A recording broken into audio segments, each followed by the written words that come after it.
April মাসে যখন আমি বাঁকুড়ায় গিয়েছিলাম তখন আমি দেখেছিলাম মহুয়া ফুল, খুব সুন্দর মিষ্টি গন্ধ। এই হচ্ছে মহুয়া ফুল। মে মাসে যখন আমি বাঁকুড়া থেকে বান্দোয়ান যাচ্ছিলাম, পুরুলিয়ার বান্দোয়ান, তখন এই বোর্ডটা আমার চোখে পড়ে। বুঝতে পারলাম নিশ্চয়ই আশেপাশে কোথাও মহুয়া ফলের বাগান আছে। আশেপাশে খুঁজতেই নজরে আসলো মহুয়া বাগান।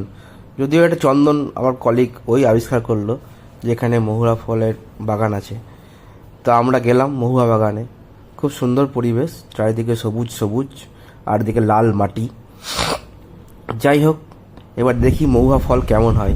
ওই দূরে দেখতে পাচ্ছি মহুয়া ফল গাছের মধ্যে আছে, কিন্তু অনেক উঁচুতে। এখন হাতে তো পাচ্ছি না, এখন এটাকে দরকার ঢিল মেরে নামার। যথারীতি চন্দন চেষ্টা শুরু করে দিল।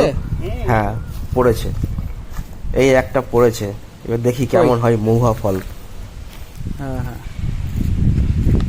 যেটা দেখলেন সেটা হচ্ছে মহুয়া বাগান। আর সেই মহুয়া ফল গল্পে, কবিতায়, গানে সবাই আমরা পড়েছি, কিন্তু অনেকেই দেখিনি।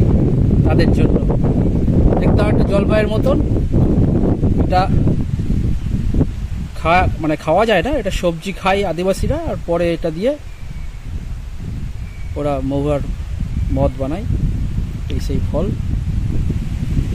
ভিতরে একটা বিচিটা দেখি হয়, ওটা থেকে স্যার খোল বানানো হয় মাছ চাষের জন্য। সেই মহুয়া খোল হয়। হ্যাঁ, ওটা মাছ চাষে খুব উপকার।